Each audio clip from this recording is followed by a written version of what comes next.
So out of every single iPhone that has been pretty much made ever, I've pretty much every single year have gotten used to upgrading to the next iPhone. Now, this is very common, especially with a lot of reviewers. We get an iPhone, we use it, whatever. But the iPhone 14 Pro is honestly one of the iPhones I don't really plan on upgrading to. I might do it maybe like in a month or two, but I don't really see the rush to. From all the comparisons that I've personally done with it, from all the reviews and everything I've seen with it, I am honestly kind of at a crossroads, and I've never been in this position where I've waited this long to upgrade to the next iPhone in the last like 4 years. Since 2018 or maybe 2019, I've been upgrading to the next iPhone all the time. And I don't know if that's because the iPhone 14 Pro isn't that big of an upgrade than my current phone, or if that's because the iPhone 13 Pro that I currently have was that good of an iPhone when it first came out that it still holds up extremely well. And even if I wanted to use this phone for like another 3 or 4 years, I honestly don't know what Apple could possibly do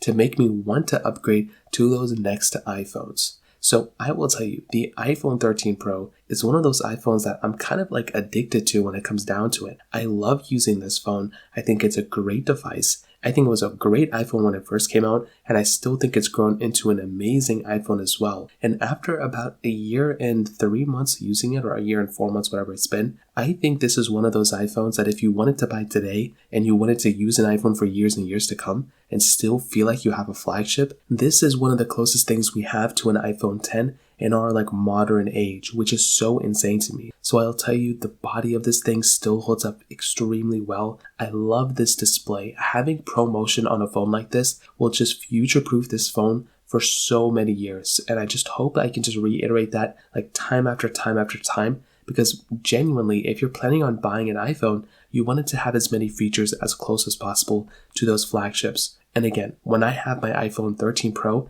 and I compare it to the 14 Pro, the 14 Pro Max, even things like the S22 and S22 Ultra, it is insane to me how beautiful this phone is, how fast this device is, and the battery life of this phone is still so good. I'm not worried about to be fair, I've been really worried about battery life on my phone probably since the iPhone 11 Pro, but especially now, I just feel like I don't have to worry about anything when it comes down to this phone's battery as all, as compared to some other phones that I have. And that's not a knock to the 14 Pro at all, because that battery life is equally just as good, if not better, on that phone too. But there's something about the iPhone 13 Pro that I just can't seem to want to upgrade to, at least from it. It seems like the work of having to upgrade and using a new phone and getting cases and screen protectors and all that, even though I've done it a million times before, I'm just so content with the iPhone 13 Pro. And I'm honestly very happy with at least the approach Apple went with this phone, in my opinion. So that kind of covers it up. If you have any other thoughts or questions, let me know in the comment section below. Hit the like button, that would mean so much, but definitely hit that subscribe button. More importantly than everything else, I love every single one of you guys. Hopefully I'll catch you guys in the next video.